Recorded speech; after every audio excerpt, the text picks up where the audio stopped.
Dans cette vidéo, il s'agit du conflit israélo-palestinien.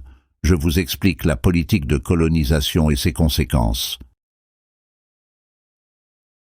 La politique de colonisation israélienne a commencé après la guerre des 6 jours en 1967, lorsque Israël a conquis des territoires comme la Cisjordanie et la bande de Gaza. Israël a commencé à construire des colonies dans ces zones, considérées comme des territoires occupés.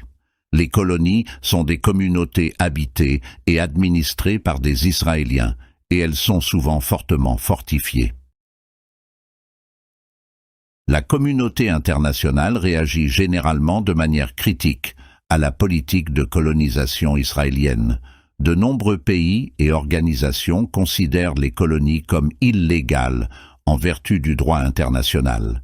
Ils soutiennent que les colonies sont un obstacle à la paix entre Israël et les Palestiniens, car elles sont construites sur des terres revendiquées par les Palestiniens. La politique de colonisation israélienne a des effets graves sur la population palestinienne. Les colonies accaparent des terres et des ressources qui seraient sinon à la disposition des Palestiniens. De plus, les points de contrôle militaires et le mur de séparation limitent la liberté de mouvement des Palestiniens, ce qui entraîne des difficultés économiques et sociales. La politique de colonisation affecte également la situation économique dans les territoires occupés. Le contrôle israélien sur les ressources et les routes commerciales rend difficile pour les Palestiniens de développer leur économie. De plus, l'économie israélienne bénéficie des colonies qui sont souvent construites sur des terres fertiles et exploitent des ressources naturelles. La sécurité est un argument principal pour Israël pour poursuivre sa politique de colonisation. Israël soutient que les colonies sont nécessaires pour garantir la sécurité du pays.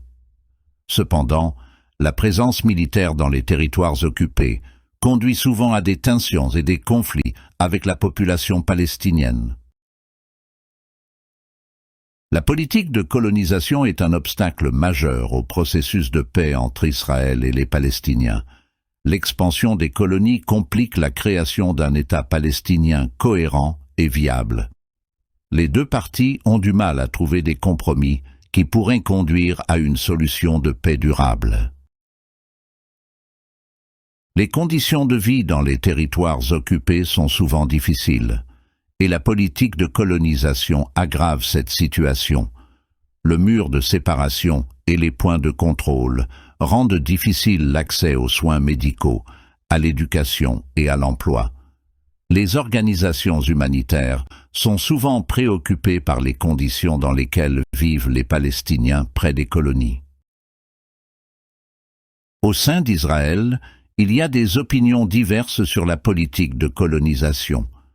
Certains soutiennent les colonies comme faisant partie du patrimoine juif dans le pays, tandis que d'autres les voient comme un obstacle à la paix. La politique de colonisation est un sujet controversé dans la politique et la société israélienne. L'avenir de la politique de colonisation israélienne et de ses effets est incertain. Des discussions et des négociations en cours ont lieu entre Israël, les Palestiniens et la communauté internationale pour trouver une solution. La politique de colonisation reste un sujet central dans les relations entre Israël et les Palestiniens et continuera probablement à être un sujet de discussion important à l'avenir.